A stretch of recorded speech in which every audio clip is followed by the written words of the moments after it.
original ali, já existia um movimento capoeirista, mas muito pouco documentado. Já quando entra o século XIX, a capoeira estava fervilhando. Então, depois dessa história lá na frente vai se conectar, vocês vão entender por que eu estou fazendo isso. Principalmente por causa dos novos. E para também poder vocês entenderem por que chegou até aqui. Tem uma ligação. E aí, nessa primeira metade, uma capoeira extremamente violenta, o momento era muito violento, né?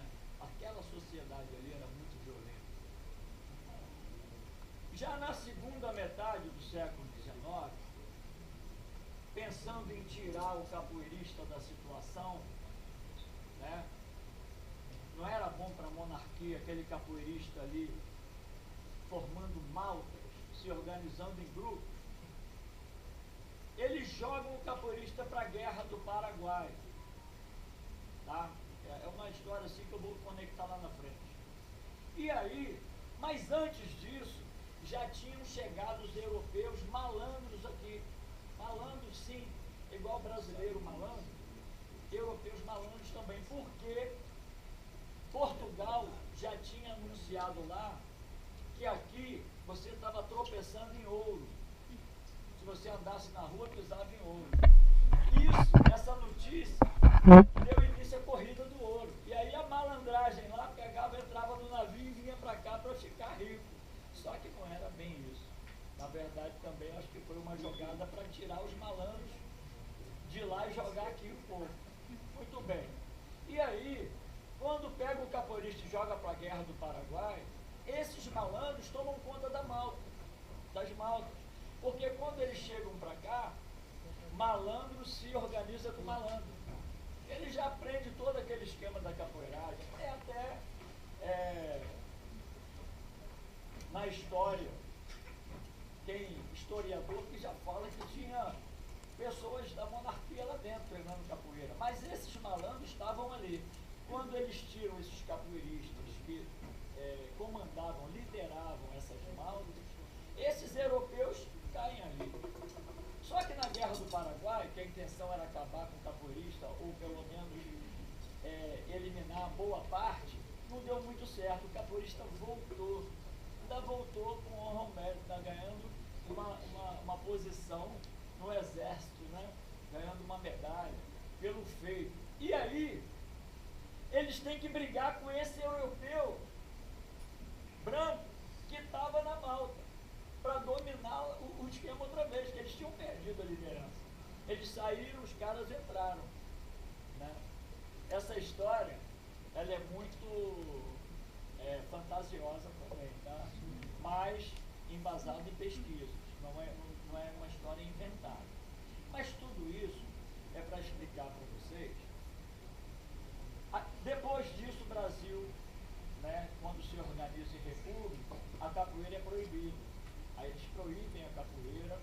A capoeira se disfarça numa espécie de dança, ela vai se folclorizando, chega a ter convênios, né, parcerias com o Estado, principalmente na Bahia, aqui no Rio não, mas no estado da Bahia, para fazer apresentações turísticas. Chegou a ter esse laço aí, em determinado momento, mas ela vai se folclorizando, e aí Manuel do Reis Machado, o mestre Bimba, ele acha que a capoeira estava perdendo o seu valor, o valor de luta, a sua essência, né?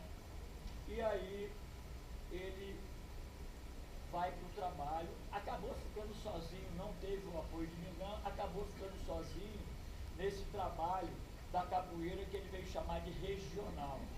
Capoeira regional, Centro de Cultura Física Regional. Depois virou capoeira regional. Era proibido botar escrito capoeira. Se ele bota capoeira, ele vai preso. Então ele botou Centro de Cultura Física Regional. Virou luta regional, capoeira regional. Bom, aí nessa época, dizem que o mestre Bimba embranqueceu a capoeira. Que o mestre Bimba começou a dar aula de capoeira na Faculdade Federal da Bahia. faculdade de medicina, onde boa parte dos alunos eram de pele clara. Só que as pessoas desconhecem a história. No século XIX, o europeu já estava envolvido com a capoeira. Foi a mestre Bimba que trouxe. Bom, eu queria contar isso porque ontem essa história veio para mim. Pelo menos 2 vezes vieram me perguntar isso. Muito bem. Além disso, quem treinava lá no mestre Bimba falava que a maioria era de pele escura. Eram pretos que treinavam com o mestre Bimba. Até mesmo pela região que ele dava aula. Era uma região de periferia, e depois é que ele veio ali mais para próximo ali da capital. Enfim, o mestre Bimba começa a desenvolver um trabalho diferenciado. A outra era a capoeiragem. O mestre Bimba começa na regional e traz a banguela. A banguela ele fala que ele trouxe para manter a malícia do capoeira. O que era a banguela? A banguela era a capoeira que o mestre Bimba jogava. Aquela capoeira que ele jogava e que todos os outros jogavam. E, lendo a história, escutando os mais antigos, a gente pode chegar à conclusão que o mestre Bimba era um dos melhores.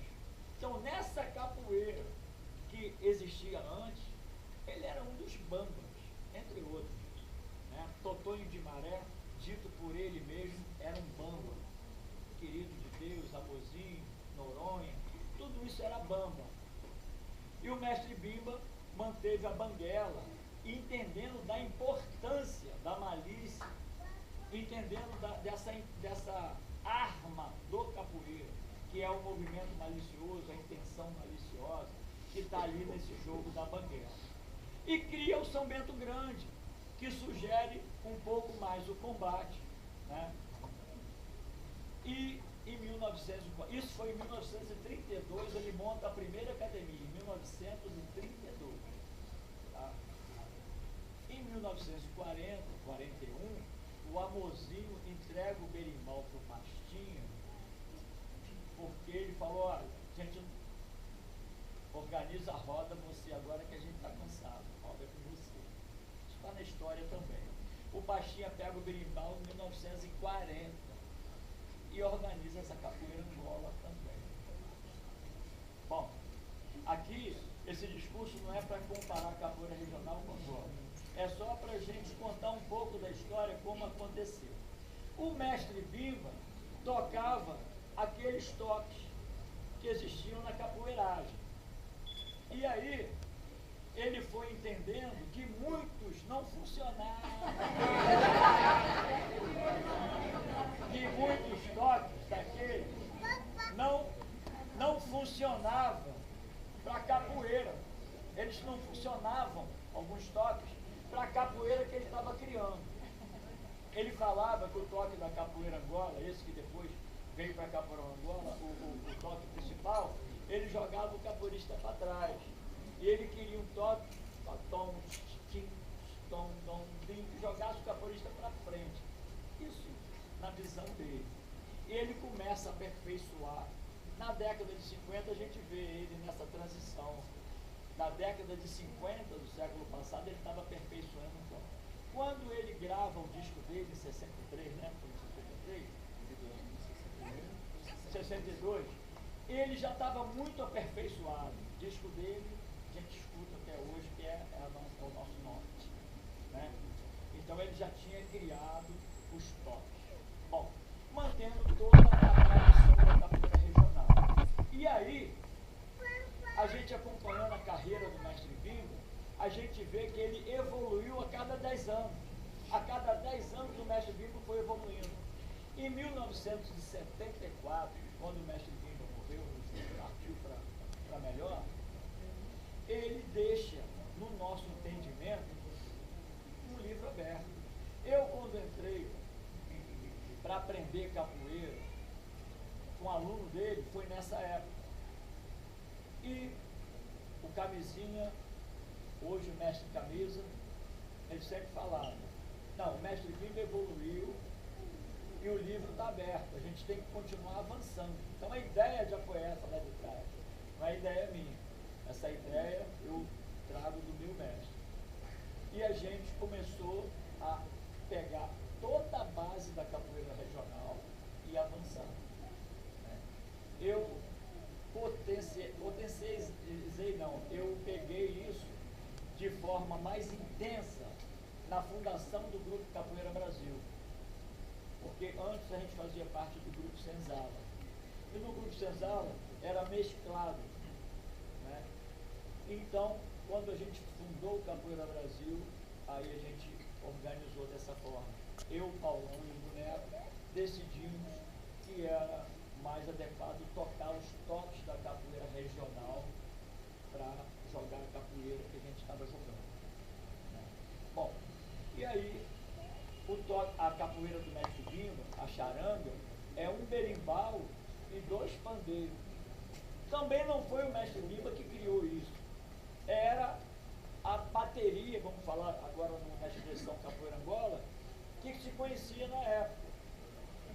No manuscrito do mestre Pastinho, está desenhado um capoeiristazinho, um bonequinho com berimbau e 2 bonecos com pandeiro. Quem já leu o manuscrito do Pastinho, lê lá. Eu acho que ele fala orquestra, não lembro bem, bateria, orquestra, principal da capoeira, um berimbau e 2 pandeiros. E a roda ficava animada quando chegava o violeiro. Então a gente